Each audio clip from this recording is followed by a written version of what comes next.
أهلا بيكم. النهاردة هنتكلم عن واحد من أذكى وأهم المفاهيم في عالم الترانسفورمرز، والموضوع اللي تقريبا مفيش انترفيو بيعدي من غير ما نتسأل فيه: المالتي هيد اتنشن. طيب خلينا نبدأ بالسؤال الأهم. إيه السؤال اللي ممكن يكون هو سبب وجودكم هنا أصلاً؟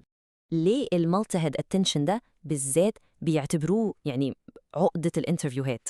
الإجابة بصراحة بسيطة جداً، لأنه بيفصل اللي فاهم بجد عن اللي حافظ كلمتين ومش فاهم هما معناهم إيه. بس ما تقلقوش خالص، النهاردة هنفك العقدة دي وهنبسط الموضوع كأننا قاعدين بنتكلم مع بعض من غير أي كلكعة أو مصطلحات تخض. تمام. عشان نفهم أي حل لازم الأول نفهم هو جاي يحل مشكلة إيه. المشكلة الأساسية اللي كانت موجودة في السلف اتنشن العادي هي إنه كان بيبص على الدنيا من زاوية واحدة بس. خلينا نبص على جملة بسيطة زي دي. لو فكرنا فيها شوية، هل كل العلاقات اللي بين الكلمات دي نوع واحد؟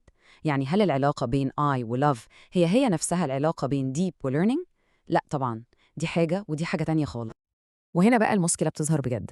لما يكون عندنا هاد واحدة بس للأتنشن، هي هتركز على نوع واحد بس من العلاقات دي. ممكن مثلا تركز على العلاقة النحوية، بس الجملة نفسها عبارة عن طبقات فوق بعض، في علاقة وصف وعلاقة مشاعر وعلاقات تانية ممكن تكون مش مباشرة أصلا. الهاد الواحدة دي عاملة زي اللي بيبص على لوحة فنية كبيرة بعين واحدة، هيفوتوا كل العمق والأبعاد التانية. ومن هنا بقى بيجي الحل العبقري للمشكلة دي. بدل ما نعتمد على رأي واحد أو خبير واحد، إحنا هنجيب فريق كامل من الخبراء.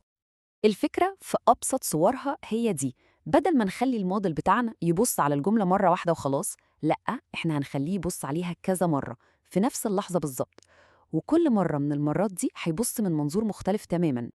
التشبيه ده بيوضح الفكرة قوي. تخيلوا إننا جبنا فريق عمل، واحد متخصص في فهم المعنى العام للكلام، وواحد تاني خبير في الجرامر والقواعد، وخبير تالت شاطر في إنه يلقط العلاقات بين الكلمات اللي بعيدة عن بعض في الجملة. هندي لكل واحد فيهم نسخة من الجملة ونقول لهم كل واحد يحللها بطريقته، وفي الآخر خالص بنلم كل التحليلات بتاعتهم دي ونطلع برؤية واحدة كاملة وغنية جدا. هو ده بالظبط المالتي هيد اتنشن. طيب، كده فهمنا الفكرة العامة. تعالوا بقى ندخل نشوف الموضوع ده بيحصل إزاي تقنياً، بس زي ما اتفقنا من غير أي وجع دماغ أو معادلات رياضية معقدة. بصوا، الخطوات دي ممكن شكلها يخض، بس هي في الحقيقة منطقية جدا. أول حاجة، كل كلمة بتدخل الموديل بيكون ليها embedding، وده ببساطة كود رقمي بيعبر عنها. من الكود ده بنعمل 3 نسخ بنسميهم الكويري والكي والفاليو، أو اختصاراً QKV. الجديد بقى فين؟ إننا مش بنستخدمهم زي ما هم، لا، إحنا بنقسم كل واحد فيهم لحتت صغيرة على عدد الهادز اللي عندنا. كل هاد من فريق الخبراء بتاعنا بتاخد حتتها الخاصة من الكيو والكي والفي، وتبدأ تحسب السلف اتنشن بمعزل عن الباقي، كأن كل خبير خد نسخة من الملف عشان يحلله مع نفسه. وفي النهاية بنلم كل النتائج اللي طلعت من كل الهادز ونلزقهم جنب بعض عشان نكون الفهم الشامل والنهائي. ودي أهم نقطة في القصة كلها. السر اللي بيخلي كل هيد تركز على حاجة مختلفة عن التانية هو إن كل واحدة فيهم ليها الويتس أو الأوزان الخاصة بيها، واللي بتتعلمها بشكل مستقل تماماً. يعني كأن كل خبير في الفريق بتاعنا عنده مخه الخاص اللي بيفكر بيه وبيطور مع الوقت. والجملة دي بقى دي الجملة الذهبية بتاعت أي انترفيو، هي بتلخص كل اللي قلناه ده في شكل علمي وتقني. معناها ببساطة إن المالتي هيد اتنشن بيخلي الموديل يقدر يبص على المعلومة من كذا فضاء تمثيلي مختلف، أو بمعنى أسهل من كذا زاوية فهم مختلفة في نفس الوقت. والمثال ده هيوضح الفكرة تماماً. كلمة زي بانك في الإنجليزي ليها معنيين مشهورين جداً، ممكن تبقى بنك فلوس وممكن تبقى ضفة نهر. مع المالتي هيد اتنشن ممكن نلاقي إن في هيد اتخصصت وتعلمت تركز على معنى البنك المالي، وهيد تانية اتعلمت تركز على معنى ضفة النهر، وممكن هيد تالتة تكون وظيفتها تبص على سياق الجملة ككل عشان تساعد في تحديد المعنى الصح في الموقف ده. طيب، بعد ما فهمنا هو إيه وبيشتغل إزاي، تعالوا نتكلم بشكل عملي أكتر. إيه بقى مميزاته وعيوبه وبنشوفه فين في شغلنا اليومي؟ المميزات بصراحة قوية جدا وواضحة. أولاً بنقدر نفهم أنواع علاقات أكتر بكتير في نفس الجملة، ده بينتج عنه تمثيز أغنى وأعمق للكلمات، وطبعاً النتيجة النهائية هي أداء أحسن في معظم مهام الذكاء الاصطناعي، سواء في معالجة اللغات أو حتى في الكمبيوتر فيجن. وللدرجة دي هو مهم، هو يعتبر العمود الفقري لموديلز عملاقة زي GPT وبيرد.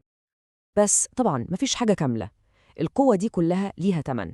الموضوع ده بيحتاج عمليات حسابية أكتر بكتير وبيستهلك ميموري أعلى، وده معناه إننا بنحتاج هاردوير قوي، يعني كروت شاشة محترمة عشان نقدر نشغل المودلز دي بكفاءة. ورغم العيوب دي، الحقيقة إن المعادلة واضحة.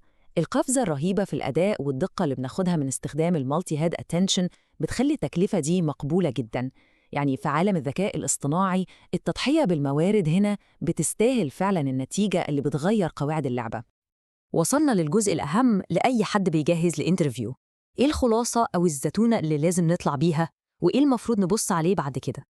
ده السؤال بيتسأل تقريباً في كل انترفيو ليه علاقة بالترانسفورمرز.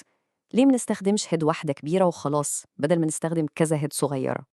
والإجابة النموذجية والمختصرة هي دي، ببساطة لأنه بيقدر يلتقط ويحلل أنواع مختلفة من العلاقات بشكل متوازي وفي نفس الوقت، على عكس السنجل هيد اللي ليها رؤية واحدة بس وبالتالي بتكون محدودة جداً. ودي بقى الزتونة النهائية. ال4 نقط دول لو اتقالوا في أي انترفيو يبقى كده الموضوع اتقفل. أولاً، إنه عبارة عن كده اتنشن بيشتغلوا بالتوازي. ثانياً، كل هات بتتعلم علاقات مختلفة. ثالثاً، ده بيقوي جداً قدرة الموديل على تمثيل الكلمات. ورابعاً، هو مكون أساسي ورئيسي في الترانسفورمرز. لكن هل كده إحنا حلينا كل المشاكل؟ لا. السيلف اتنشن بكل قوته سواء كان سنجل هيد أو مالتي هيد لسه عنده مشكلة كبيرة وأساسية. هو مش بيفهم ترتيب الكلمات في الجملة. وده بيوضح المشكلة بشكل صادم. بالنسبة الموديل بيعتمد على الاتنشن بس، الجملتين دول تقريباً نفس الحاجة. ليه؟ لأنهم بيحتووا على نفس الكلمات بالظبط، وهو بيبص على العلاقات اللي بينهم بغض النظر عن مين جه قبل مين. والسؤال ده بيوصلنا بالظبط للنقطة الجاية اللي لازم نفهمها. إزاي نقدر نضيف معلومة الترتيب دي للموديل عشان يقدر يفرق بين الجمل اللي زي دي؟ الحل في تقنية تانية اسمها البوزيشنال انكودنج، وده إن شاء الله هيكون موضوع شرحنا اللي جاي. شكراً لكم.